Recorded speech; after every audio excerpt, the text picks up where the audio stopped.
Καλημέρα σας. Καλημέρα. Το όνομά σας? Καλατσίδης Αλέξιος στο Αρτεμείο. Ποια είναι η ηλικία σας? Είναι το 33 γεννηθής.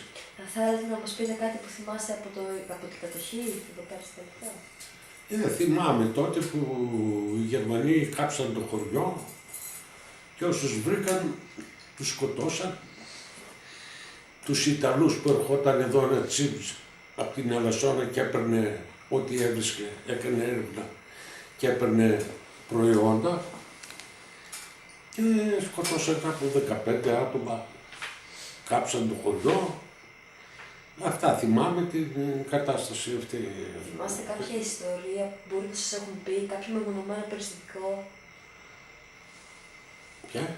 Κάποιο περιστατικό που μπορεί να συνέβη εκείνη την εποχή, κάτι πιο συγκεκριμένο? Το περιστατικό αυτό ήταν. Ο κόσμος κοιμόταν έξω, χάηκε το χωριό και κοιμόταν έξω στην Ήπεθρο, στα υπόστιχα. Στη διάρκεια της κατοχής ήρθαν ξαναστρατεύματα στο χωριό? Πώς? Ήρθαν ξαναστρατεύματα στο χωριό στη διάρκεια της κατοχής? Η κατοχή με τον Γερμανούς. Ναι. Ναι, περνούσαν εδώ, κάναν μπλόκο πολλές φορές, 3-4 φορές και όσους βρίσκαν τους σκοτώναν. Αντίπεινα υπήρχε? Και ο κόσμος έφευγε έξω στα βουνά, στην Ήπεθρο έξω. Οι οικογένειες μας όταν κάψαν το χωριό ήμασταν έξω στα πλατάνια. Γιατί το κάψαν?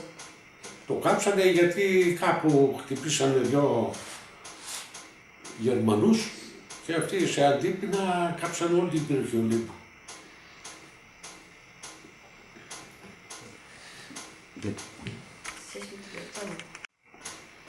Μας είπατε ότι σκοτώσατε 15 ανθρώπους. Γιατί τους σκοτώσατε? Αυτά ήταν σε αντίπεινα, γιατί γίνονταν σαμποτάζ τις φάλαγγες των Γερμανών και αυτοί ερχόταν και έγαν και σκοτώναν όσους βρίσκανε. Αυτό ήταν.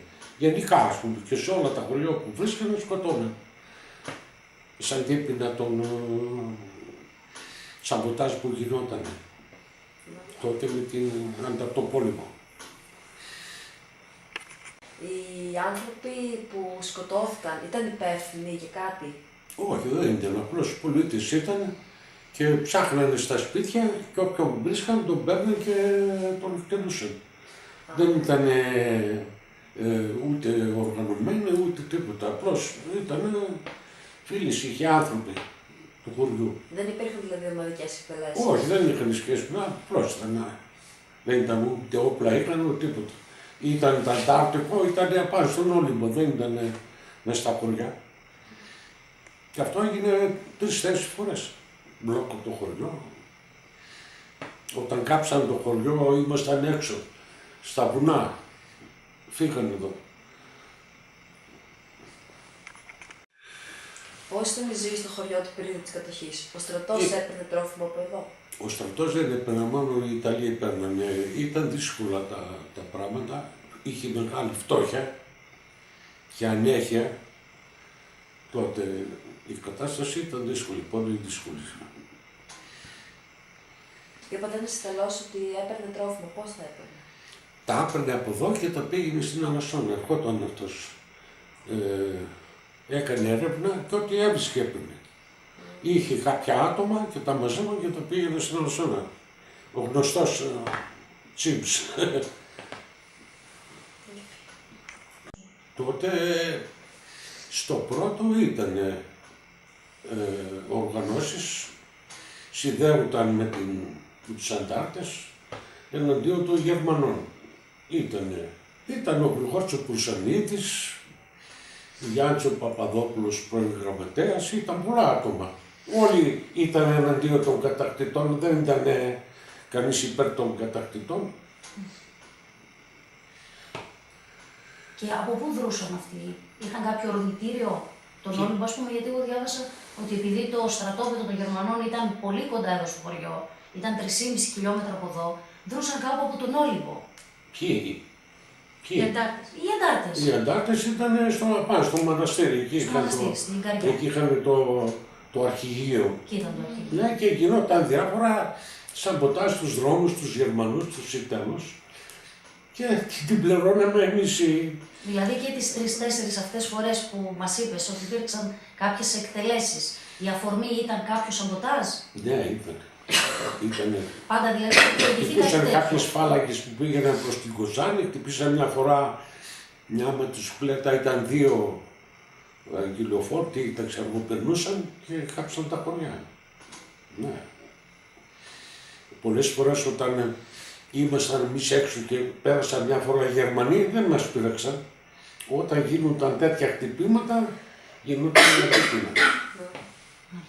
Τότε είχα κάνει και μια προκήρυξη ότι όσοι μένουν στο χωριό δεν θα πάθουν τίποτα. Τότε σκοτώσανε, μείναν πολλοί και σκοτώσαν πολλοί που φύγανε, γλιτώσαν. Τους κορόιδεψαν δηλαδή. Ναι, τότε βρήκανε κόσμο και σκοτώσαν τους πολλούς.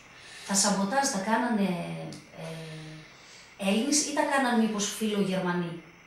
Όχι, το σαμποτάζ. Δηλαδή, τους σαμποτάζ πηρούσαν οι φάλαγγες και τους ρίχναν οι αντάρτες, τους ρίχνανε. Για τους φιλογερμανούς, τους λεγόμενους λεγεωνάριους ή παοτσίδες, έχεις ακούσει τίποτα?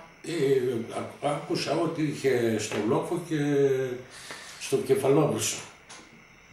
Και αυτοί δημιουργούσαν με τους Ιταλούς. Ερχόταν οι Ιταλοί μεμονωμένοι ή μπορεί να ήταν και ήδη και σκοτώσαν 2 άτομα τότε. Μες στο χωριό, όσους βρίσκανε, τους σκοτώναν. Τι δημιουργούσαν αυτοί με τους Ιταλούς? Αυτοί δεν ξέρω τι ήταν ώρα με των Ιταλών. Λεωνάρδες που λέγονται. Των Ιταλών, όχι των Γερμανών. Των Ιταλών. Οι Ιταλοί είχαν το φρουαρχείο στην Αλασσόνα, ήταν Ιταλοί. Στην Κοζάνη ήταν οι Γερμανοί. Μάλιστα.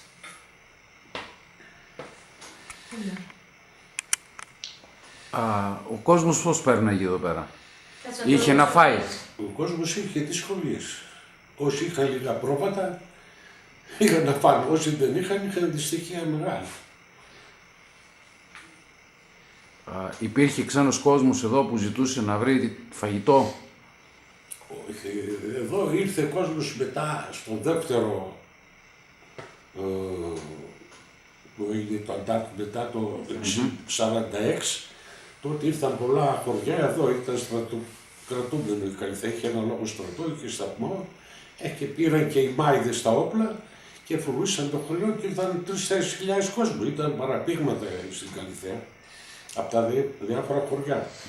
Και κοιμόταν στις αυλές, στα υπόστεγα, μεγάλη τηλεπορία. Αυτή ακούστησε στις περισσότερο ορεινές περιοχές, το 40 μέχρι το 50 ακούστησε μεγάλη δυστυχία σε όλα τα χωριά της περιοχής. Ωραία. Χάσετε κάποιο συγκεκριμένο πρόσωπο στον Ναι. πόλεμο?